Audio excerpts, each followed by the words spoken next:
Punta tayo dito sa kabila. Ito, bubunot. Ayan, musod na. Ito, ilang beses na pinalo. Siguro, ang gagawin na lang dito, tatanggal yung buong knuckle. Tapos, ipe-press out.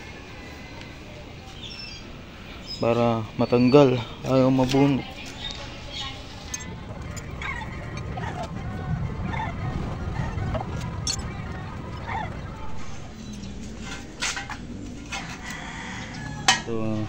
Nabunot na yung axle. Then pagkabunot ng axle is merong makunat yung itong wheel hub niya. Kailangan natin palitan tong sa driver side passenger naman side.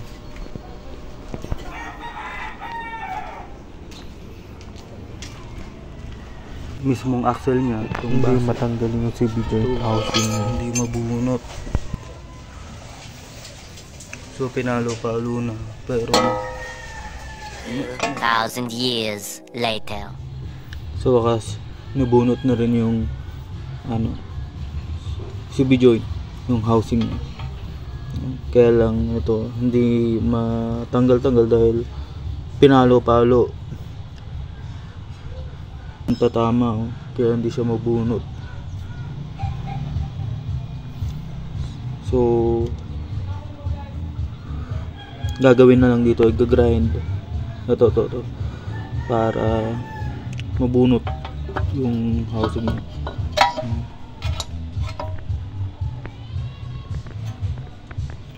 Bago rin yung ball joint niya,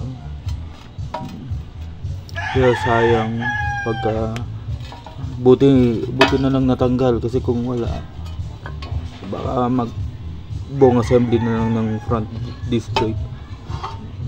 So hindi nilagyan ng grasa, kaya hindi nabunot or nagkalawang yung loob.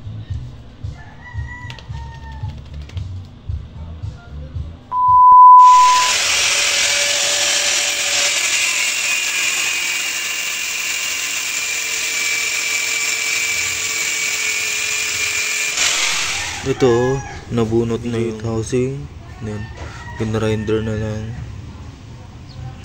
para mabunot. Kinalawang yung loob, kaya nanikit. Ayan. Nga pala yung knuckle niya at nabunot na yung kanyang CV joint housing. At ang problema lang naman nito is wheel hub bearing sa kanan or passenger side.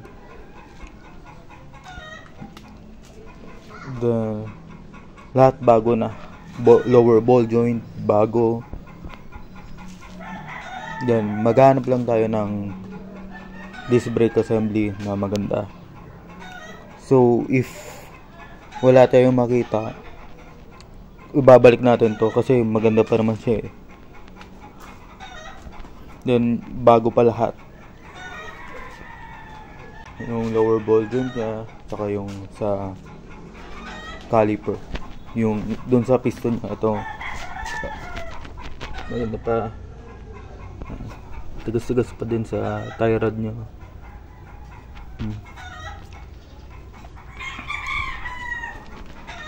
Papa-press out, saka press in natin para palitan yung wheel hub bearing sa kanan.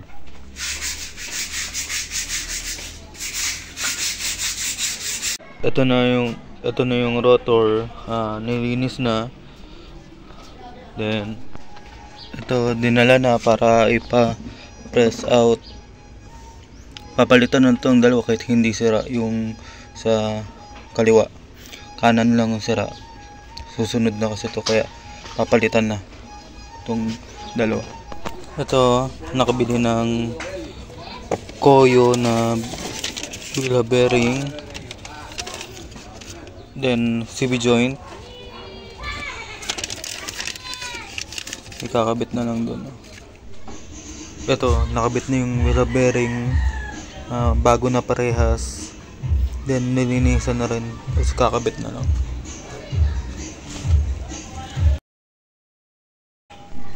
Ito, nakabit na pala yung kanyang bearing. Then install ko na rin yung rotor niya.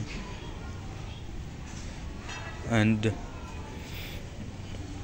ang ayusin na lang is yung kanyang CV joint.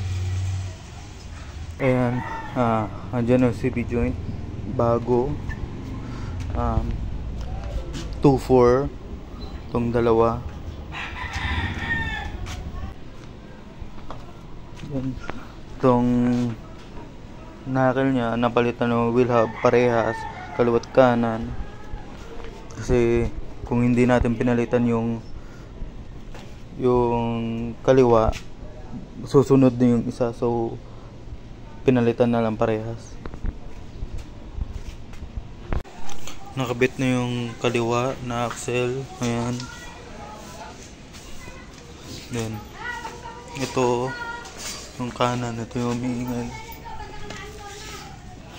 Parehas silang tuyo.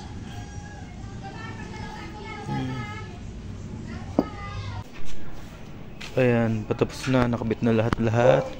Ayan. Oh. Teka.